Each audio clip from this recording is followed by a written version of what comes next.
సర్వాధికారి అయిన మహోన్నతుడైన దేవుని నామానికి మహిమ కలుగును గాక. మన పరమ తండ్రి అయినటువంటి కుమారుడు మెస్సీ గారి నామంలో మీ అందరికీ కూడా వందనాలు. ప్రియ సంగమా, ఈరోజు వాక్య ధ్యానాన్ని మనం జ్ఞాపకం చేసుకుందాము. ఈరోజు వాక్య అంశము సమీపంగా జీవించుట. హల్లెలూయా అంటే దగ్గరగా ఉండుట అన్న అంశం మీద కొన్ని విషయాలు మనము బైబిల్ గ్రంథంలోంచి నేర్చుకుందాం. ఎందుకంటే ఈ లోకంలో ప్రతి సహోదరులారా, ఒక మనిషి సహాయం తప్పదు, సహకరించడం తప్పదు, అంటే సహాయం చేయడం తప్పదు, సహాయం పొందుకోవడం కూడా తప్పదు. అయితే ఆ మనుషులు వారి నుంచి దూరమైనప్పుడు వాళ్ళ విలువ తెలుస్తుంది.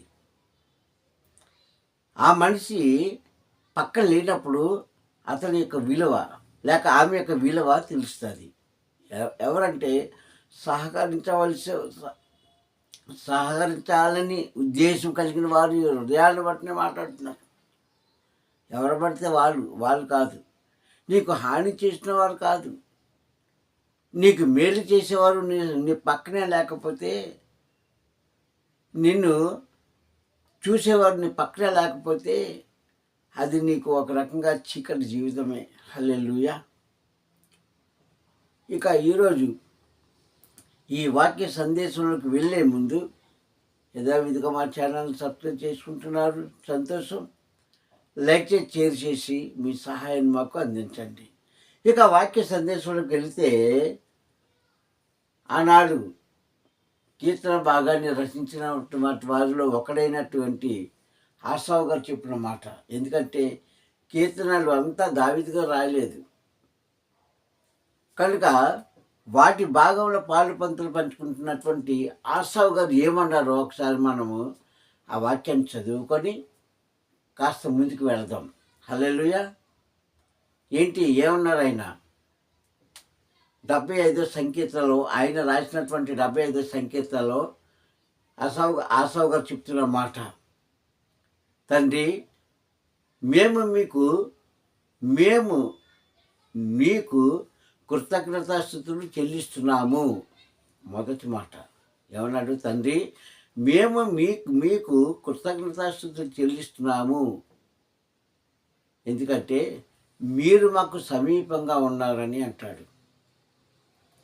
మీరు మాకు సమీపంగా ఉన్నారని మేము కృతజ్ఞతాస్తుతులు చెల్లిస్తున్నాము.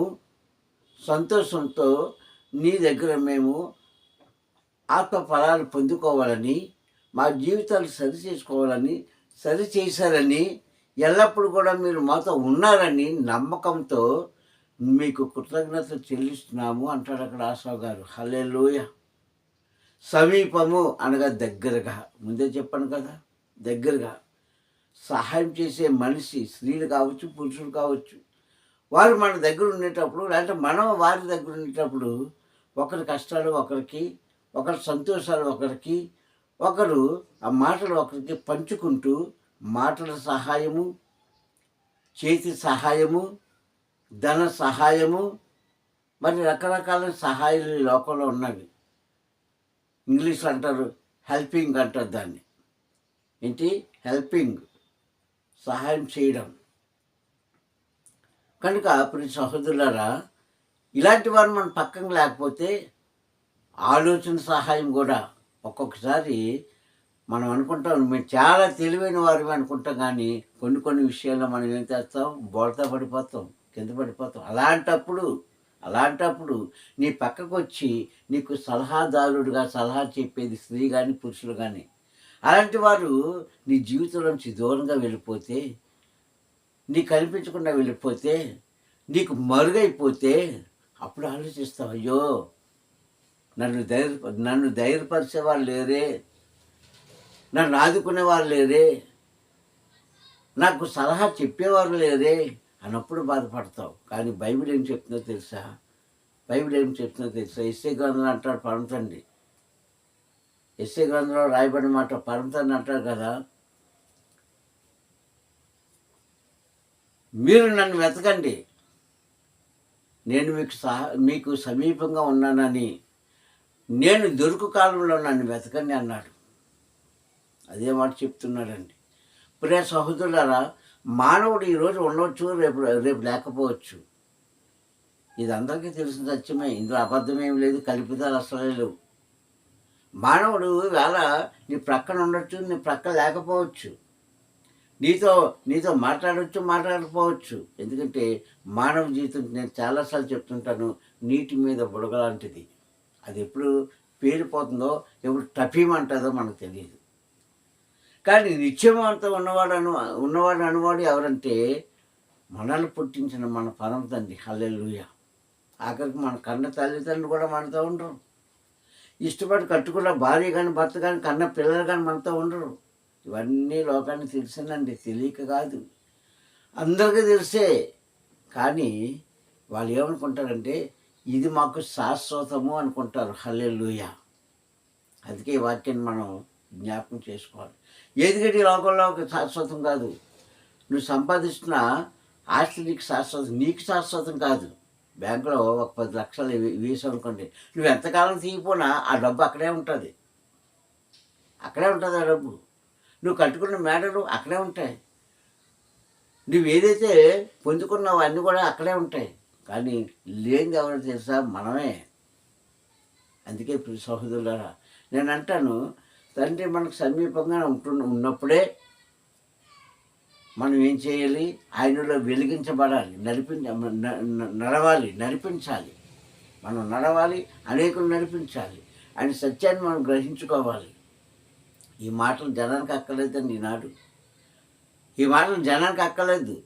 కళ్ళబుల్లి మాటలు చెప్తూ మాయ చేసిన వారి మాటలు పడుతున్నారు. కానీ అయ్యో ఈ జీవితంలో శాశ్వతం కాదు, ఈ గడి దాటిపోతే మళ్ళీ నాకు రాదు, ఈ మాట నేను వినకపోతే ఆ మాట మళ్ళీ నాకు రాదు అని ఆలోచించేవారు ఈ తరంలో చాలా తక్కువ మంది ఉన్నారు మన క్రైస్తవులు. హల్లెలూయా. అందుకనే నష్టపోతున్నారు, అందుకనే వాళ్ళు దుఃఖిస్తున్నారు, అందుకనే ఎటూ చెందుకున్న వారు పాడైపోతున్నారు. ఓ క్రైస్తవుడా, ఆనాడు సుమారు 2000 సంవత్సరాల క్రితము మెస్సీ గారిని చూసిన వారు, ఆయనతో మాట్లాడిన వారు ధన్యులు కాదా? అప్పుడు పాపలు ఉన్నారు, ఇప్పుడు పాపలు ఉన్నారు. అప్పుడు గురుద్వారు ఉన్నారు, ఇప్పుడు ఉన్నారు. అప్పుడు చెవిటివారు ఉన్నారు, ఇప్పుడు ఉన్నారు.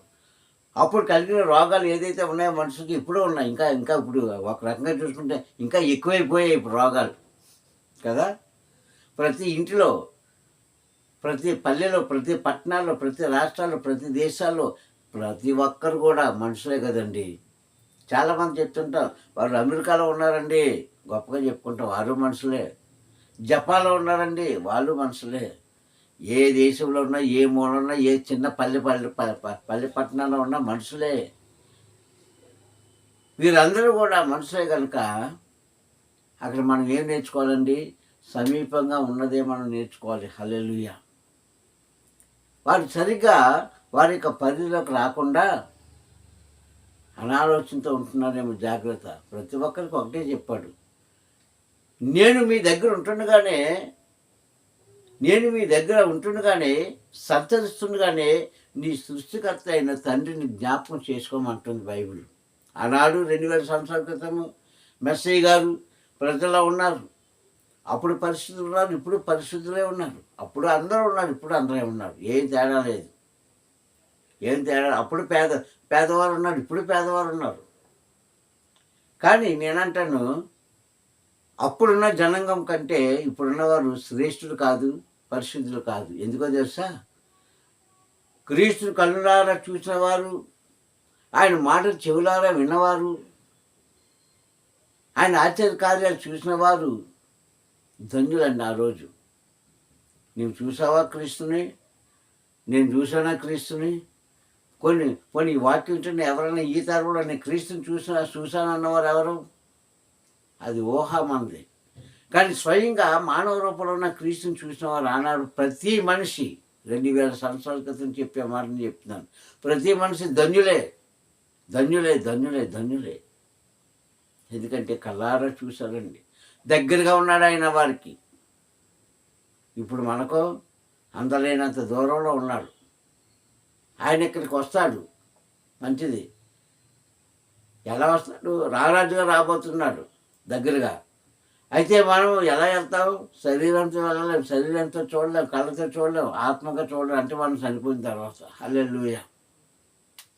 కానీ నేనంటాను, ఆయన వాక్యం నీ దగ్గర ఉన్నప్పుడే, అది చెప్పినప్పుడే, అది నేర్చుకొని ఆసావు గారు అన్నట్టుగా, తండ్రి మీరు మాకు సమీపంగా ఉన్నారని విశ్వసిస్తున్నాను. ఆసావు గారు కీర్తన రాసినప్పుడు పరమ తండ్రి దగ్గర ఉన్నాడా? ఆయన చూశాడా?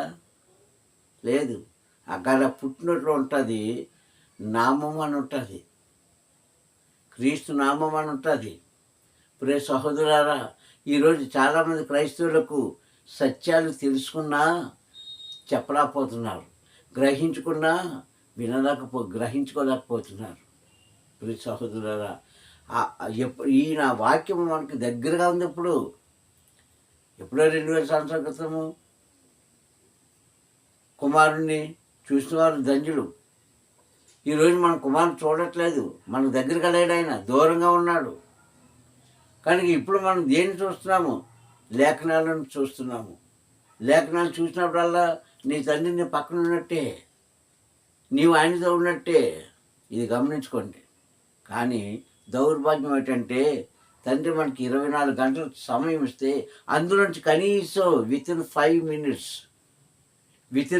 మినిట్స్ ఒక్క 5 నిమిషాలు మనం కేటాయించలేకపోతున్నాం. తండ్రిని స్తుతించడానికి, ఆరాధించడానికి, జ్ఞాపకం చేసుకోవడానికి, లేఖనాలు చదవడానికి, ఆయన పని చేయడానికి 5 నిమిషాలు మనం ఇవ్వలేకపోతున్నామండి. పైగా మనకున్న గొప్ప పేరు ఏంటో తెలుసా? క్రైస్తవులు. ఏంటి? క్రైస్తవులు. నేను క్రైస్తవుణ్ణి నువ్వు చెప్పుకుంటున్నావు, కానీ ఆ మాట ఆయన చెప్పాలి. ఈయన నా కుమారుడు, నా కుమార్తె అని ఎప్పుడో చెప్పాడు కొన్ని 100 సంవత్సరాల క్రితము. నా పేరు పెట్టబడి నా జనులని రెండో దినవృత్తాంతాల్లో 7వ అధ్యాయంలో చెప్పిన మాట మనం. సొలొమోను కాలంలో చెప్పిన మాట అది ఎప్పుడో.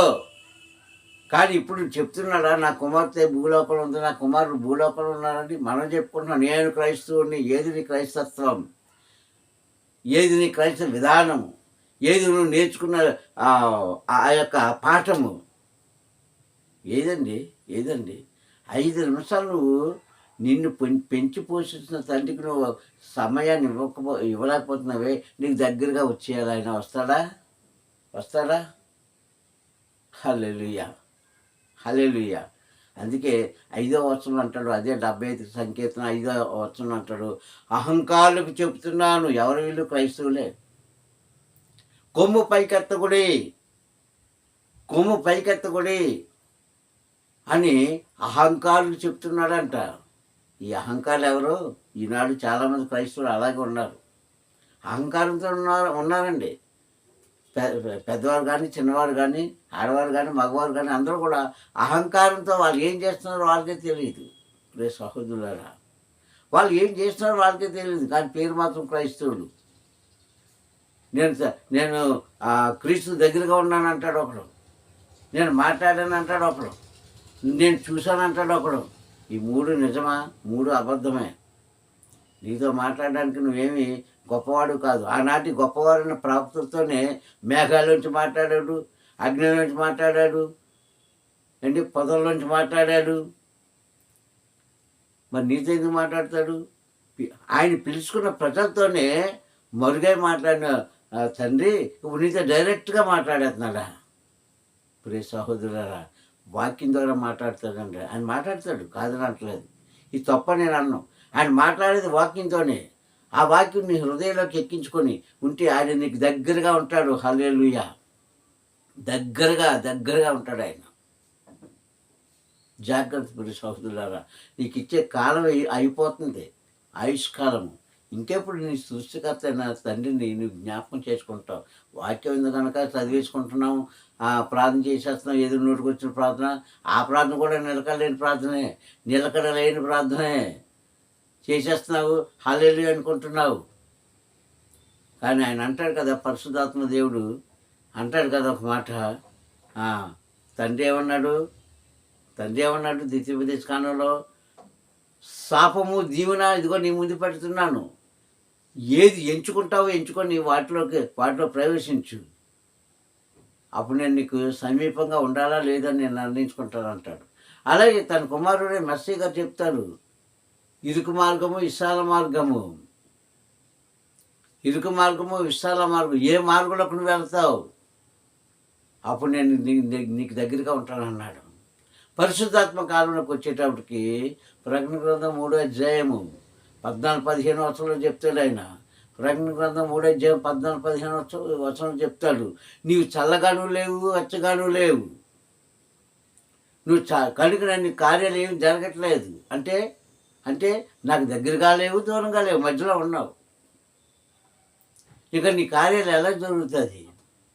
ఒకవేళ నువ్వు చల్లగా ఉంటే చల్లగా ఉండు, అంటే తండ్రికి దూరంగా పర్వాలేదు. వెచ్చగా ఉంటే వెచ్చగా ఉండు, పర్వాలేదు. కానీ నులివెచ్చగా ఉంటున్నావు నీవు, జాగ్రత్త అంటాడు అక్కడ పరిశుద్ధాత్మ తండ్రి. హల్లెలూయా. నులివెచ్చని జీవితం మనకొద్దు ఓ క్రైస్తవుడా.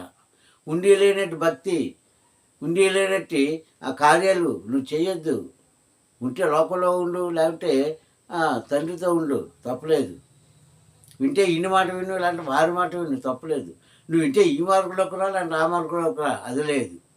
నీ ఇష్టానుసారంగా జీవిస్తూ నాకు అన్నీ తెలుసు అనుకొని మూర్ఖురాలు వల్లే మాట్లాడుతూ నాకు దగ్గరగా ఉన్నాడని నేను ప్రార్థన చేసిన వెంటనే ప్రార్థన వింటాడంటే ఈయన అంటాడు, నువ్వు చల్లగా లేవు, వెచ్చగా లేవు. చదువుకోండి వాక్యం. ప్రకటన గ్రంథం 3వ అధ్యాయం 14-15 వచనాలు. నువ్వు చల్లగా కూడా లేవు, వెచ్చగాను లేవు. ఉంటే చల్లగా ఉండు, లేదంటే వెచ్చగా ఉండు. నులివెచ్చగా ఉన్నావు కనుక నేను నీ దగ్గర రాలేకపోతున్నా, కార్యాలు చేయలేకపోతున్నా అంటున్నాడు. హల్లెలూయా. అలా ఉంది ప్రియ సహోదరులారా. విశ్వాసాన్ని కాపాడుకోండి.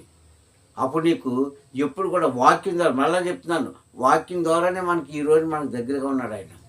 2000 సంవత్సరాల క్రితం శరీరధారి వచ్చిన ఆయన మనుషులకు దగ్గరగా ఉన్నాడు. వారు ధన్యులే. అప్పుడు చాలామంది పాపలు ఉన్నారు, పరిస్థితులు ఉన్నారు, అహంకారులు ఉన్నారు, వినయ మనసు లేని వారు ఉన్నారు, గర్వించేవారు ఉన్నారు. వాళ్ళందరూ ఆయన చూశారు కనుక వారు ఒక రకంగా చూస్తే ధన్యులు. ఈరోజు మనం చూడట్లే. మనం చూసేది, నమ్మేది వాక్యాన్ని మాత్రమే. ఆయన మాటలు మాత్రమే నమ్ముతున్నాం కనుక నీ నమ్మకాన్ని చంపుకోవద్దు. అందుకే ఉంటే భక్తిగా ఉండు, లేకుంటే భక్తి నుంచి బయటికి వెళ్ళిపో. నిలువెచ్చగా ఉండొద్దని చెప్పిన మాట మనం పాటించలేదు కనుకనే ఈ అంత్య దినాలలో చాలామంది కేవలం క్రైస్తవుల కోసం చెప్తున్నానండి, ఇది లోకం కోసం చెప్పట్లే. చాలామంది ఏమైపోతుందంటే అట్టడుకు వెళ్ళిపోతున్నారు, పనికి రాకుండా పోతున్నారు. అటు నీకు భక్తి అంటుకోవట్లేదు, ఇటు లోకం అంటుకోవట్లేదు, మధ్యలో ఉండిపోతున్నావు. మధ్యలో ఉండిపోతే అందుకే పెద్దలు అంటారండి ఒక సామెత. ఎందుకంటే తెలుగు సామెతలు చాలామందికి తెలియదు. వారు ఊరికి నాలే పూర్వం ఉన్న జనం ఏదో ఒక పడవ మీద ఉండు, 2 పడవల మీద కాలు వేయద్దు అంటారు. ఆ మాట మీరు విన్నారు ఎప్పుడైనా? ఏమంటారు వాళ్ళు? ఏదో ఒక పడవ మీదే ప్రయాణం చేయి. 2 పడవల మీద కాలేస్తే ఆ పడవ అలాగే వెళ్ళిపోద్ది, ఈ పడవ ఇలాగ వెళ్ళిపోద్ది. అంటే ధోనే కదా. అటు ఇటు వెళ్ళిపోతే మధ్యలో ఏమవుతావు నువ్వు? సముద్రంలో పడిపోతావు. జాగ్రత్త. అలాగే నరకంలోకి పడిపోతావు. ఉంటే లోపల ఉండు, లేకుంటే తండ్రితో ఉండు. అదే అంటున్నాడు ఆయన, నీ భక్తి విశ్వాసంతో ఉండాలి. అప్పుడు నేను నీకు సమీపంగా వస్తాను ప్రియ కుమారుడా, అన్ని వేళ నీతో సహకారంగా ఉంటానని ఆయన చెప్తుంటే మనం ఏదో ఊహించుకొని నాకు అన్నీ తెలుసులే, అవతల వారికి ఏమీ తెలియదు అనుకుంటారు, అవతల వారికి ఏమి రాదనుకుంటారు. అన్నీ తెలిసిన వారు బోల్తా పడిపోతారు. అందుకే అన్నాడు తండ్రి, నేను ఎందుకు నీకు కృతజ్ఞత చెల్లిస్తున్నా అంటే నువ్వు ఎప్పుడు మాతో దగ్గరగా ఉన్నావు అంటున్నాడు రాసావు గారు. ఎలాగున్నాడు? వాక్యమేది ఆయన దిగి వచ్చాడు. వాక్యమే మనతో ఉంటున్నాడు, వాక్యమే మాట్లాడుతున్నాడు, వాక్యమే హెచ్చరిస్తున్నాడు, వాక్యమే నడిపిస్తున్నాడు, వాక్యమే మన ప్రతి అవసరత తీరుస్తున్నాడు. ఇది గమనించుకోలేని క్రైస్తవుడు ఇంకా మూర్ఖత్వంగా ఉంటూ నేను క్రైస్తవుని చెప్పుకుంటే అది నీకు సిగ్గుచేటు. హల్లెలూయా. అది నీ జీవితాన్ని పతనం చేస్తున్నా కానీ పైకి తీసుకురావట్లేదు. ఇప్పుడంతా హంగామా కావాలని నేను చాలాసార్లు చెప్తూ ఉంటాను. క్రైస్తవులు ఇప్పుడంతా మేకప్, హంగామా కావాలి. శరీర వాక్యం ఎవరికి అక్కర్లేదు, అవగాహన అక్కర్లేదు. వారు ఏం చెప్తున్నా అదేమంటారు. అలా హల్లెలూయా అంటే హల్లెలూయా అంటారు, అరవమంటే అరుస్తారు, ఏడమంటే ఏడుస్తారు, పాడమంటే పాడుతారు, గెంతులేమంటే గెంతులు వేస్తారు. ఇవన్నీ బైబిల్ గ్రంథంలో లేవండి. ఇవన్నీ లేవు బైబిల్ గ్రంథంలో. నాకు గెంతులేసేయండి, ఎప్పుడో దావీదు చేసిన నాట్యం అంటారు, అది వేరు. ఆ విధానాలు వేరు, ఆ పద్ధతులు వేరు. మరి ఇప్పుడు మనం చేస్తున్నదో, ఇప్పుడు మనం చేస్తున్నారు. అందుకే నీకు దూరంగా వెళ్ళిపోతున్నారు ఓ క్రైస్తవుడా. దూరంగా వెళ్ళిపోతున్నాడు ఓ క్రైస్తవురాలా. గమనించుకొని నువ్వు ముందు కొనసాగితే రాబోతున్న దినాలు ఏమో ఆయన చిత్తమైతే నీకు దగ్గరగా వస్తాడేమో వాక్యమై. నీకు సమీపంగా ఉంటాడేమో వెలుగై. నిన్ను నడిపిస్తాడేమో ఆయనకి ఇష్టమైతే. దావీదు గారు అంటారు కదా 119 అధ్యాయం 105 వచనం అంటాడు ఆయన. సంకీర్తన 119 అధ్యాయం 105 వచనం అంటాడు. ఏమంటాడు? తండ్రి నీ వాక్యము నా పాదాలకు దీపమును నా త్రోవకు వెలుగై ఉన్నదంటాడు. అలా నిన్ను వెలిగిస్తాడేమో ఆయన మాట వినటానికి సమీపంగా దగ్గరగా ఉంటే. అంటే నీ హృదయాన్ని వాక్యాన్ని దగ్గరగా ఉంచుకుంటే. ఇదేమి చేయకుండా నేను భక్తి చేస్తున్నానంటే నీ భక్తి విముక్తి అయిపోతుంది. జాగ్రత్త. అలా ఉండకుండా ముందుకు కొనసాగాలని వేడుకుంటూ మరి పరమ తండ్రి మిమ్మల్ని దీవించును గాక. ప్రార్థించుకుందాం. మహోన్నతుడైన తండ్రి నీ కొందములు ఈ ఉదయకాల సమయంలో నీ వాక్కు ద్వారా మా అందరితో మాట్లాడేవని చూస్తాం. కాబట్టి తండ్రి నాన్న యొక్క సమయంలో చేసిన ప్రార్థన ప్రతిఫలం దయచేసి విన్న వాక్యం తండ్రి మా అందరిలో నీరు కట్టి ఫలించినట్టు తండ్రి ఆ వాక్యాన్ని మా హృదయంలోంచి బయటికి వెళ్ళకున్నట్టు తండ్రి చేసే కంచె కాపుదా నుంచి నడిపిస్తామని వాక్యం బిడ్డలందరూ దీవించి ఆశీర్వదించమని మా ప్రియ రక్షకుడైన మెస్సీ నామూలి ప్రార్థన అడిగి పొందుకుంటున్నాం పరమ తండ్రి. హల్లెలూయా హల్లెలూయా హల్లెలూయా ఆమేన్. మీ అందరికీ కూడా పరమ తండ్రి నామములో సలాం, తన కుమారుని క్రీస్తు నామములో వందనాలు. హల్లెలూయా.